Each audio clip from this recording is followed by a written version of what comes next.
Vamos falar com o professor do Departamento de Geografia da USP, do Programa de Pós-Graduação em Ciência Ambiental, Wagner Ribeiro. Bom dia, Wagner.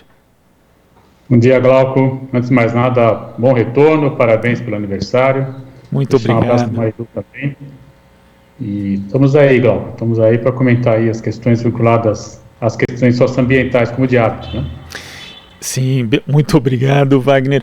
E a gente vai comentar, infelizmente nessa área a gente não tem tido boas notícias já há algum tempo. E tivemos agora o acordo assinado entre Vale, governo estadual e instituições de justiça que acabou criando várias dúvidas e indignação entre os atingidos pelo rompimento da barragem em Brumadinho, Minas Gerais.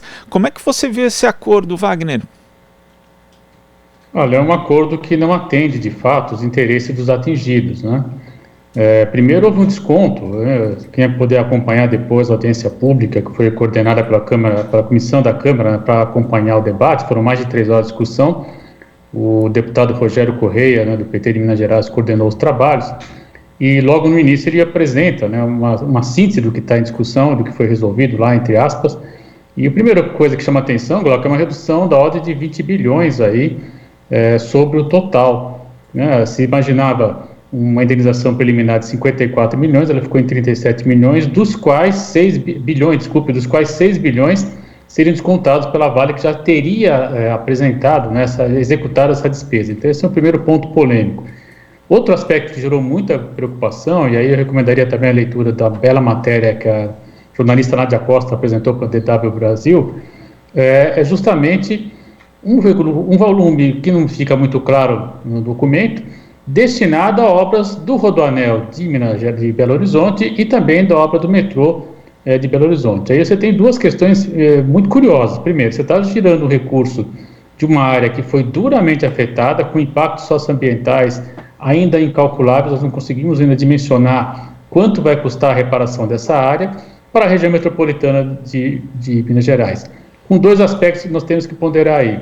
Primeiro, a própria Vale, entre outras mineradoras, tem interesse nessa obra, porque evidentemente facilitaria aí a circulação de material que eles vendem, comercializam. E ao mesmo tempo, evidentemente, vai precisar de muito minério de ferro para fazer o Rodoanel. Então a Vale seria inclusive beneficiada, porque poderia comercializar também parte do material necessário para a construção dessa infraestrutura. Outros aspectos também que geram muita preocupação, Glauco. Não fica muito claro como é que vai ser a indenização dos atingidos, né? Ficou definido por mais 3 meses o auxílio emergencial, mas o que virá depois não está claro. Não há definido como será a participação também dos atingidos na gestão desse recurso. Enfim, então é um acordo que, em que pese, está muito bem delineado desde o começo também. Ele é um acordo inicial, não é um acordo final, né? Mas já no começo, se a gente brincar que o pepino quando nasce todo, depois se você desentortar é difícil, é de fato uma situação muito preocupante, porque você está aí já, primeiro, descontando 30% daquilo que se imaginava, e segundo, deslocando recurso para outras áreas, sem muita clareza de por que isso foi definido, quem decidiu essas questões. Ou seja, está jogando na mão do governador Zema um volume expressivo de recursos, né? No momento nós sabemos que os recursos são raros. E aí atendendo a interesses que não ficaram muito claros na discussão da audiência pública e também, principalmente nesse acordo que está publicado também, são mais de 100 páginas do documento total. Quer dizer, é um acordo que tem todos esses problemas que você listou, Wagner, feito sem a participação daqueles que foram de fato atingidos ali pelo rompimento da barragem, e a gente ainda tem a questão de que não foram avaliados ainda os impactos socioambientais, né? Eles não estão totalmente mapeados ainda, Wagner? Não estão, Glauco, por uma questão muito séria, né? Como é que você vai quantificar e qualificar, principalmente, os impactos de longa duração? Né? Nós sabemos que a deposição de minerais, de parte desses material em leito de rio, por exemplo, é algo muito complexo de você retirar. E depois que ele está lá depositado, você pode ter eventualmente uma chuva intensa, esse material voltar à superfície e você ter novos impactos na área do entorno. Só para dar um exemplo, né? Existem outras situações também. A própria reparação dos atingidos também não está muito clara, né? Vai dar um auxílio emergencial por mais 3 meses e depois? Como é que vai ficar a indenização, por exemplo, né, dos próprios benefícios, né, das áreas construídas, edificadas de cada morador? Não está definido também. O Ministério Público fala, não, mas isso aí depois cada um pode cuidar do seu interesse. Esse acordo não exclui a possibilidade de cada atingido ir à justiça, mas quando você começa a pulverizar nesse nível, você começa de fato a enfraquecer o movimento, né, dos atingidos, e isso é de fato também uma questão muito preocupante.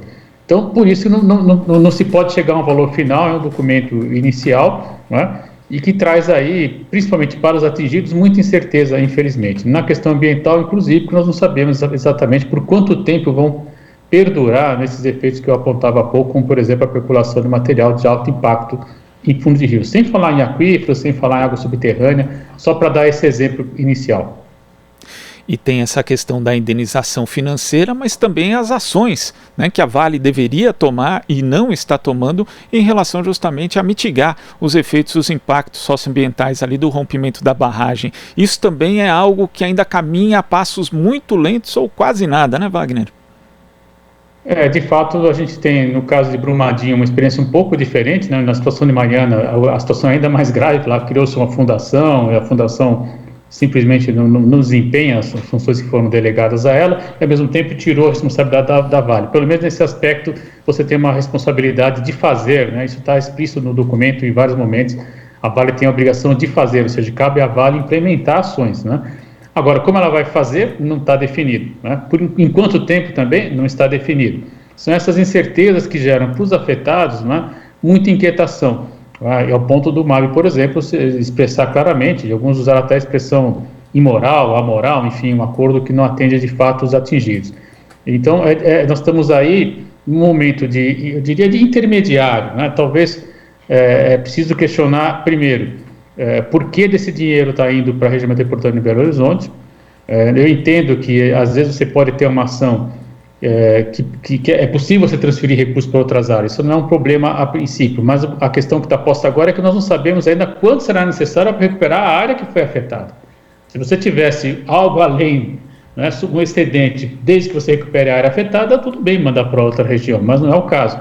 Então você não sabe quanto vai custar e já está destinando o recurso, eu diria, para ações populistas, né, do governador Zema, que quer, a partir daí, ampliar sua influência, claro, né, no principal colégio eleitoral do estado de Minas Gerais, que é a região metropolitana de Belo Horizonte. Tá certo, Wagner. Muito obrigado pela sua participação aqui no Jornal Brasil Atual. Até semana que vem. Até a próxima, Glauco. Bom retorno aí. Obrigado. Conversamos aqui com o professor do Departamento de Geografia da USP do Programa de Pós-Graduação em Ciência Ambiental, Wagner Ribeiro. Você está ouvindo Jornal Brasil Atual. As notícias que os outros não dão.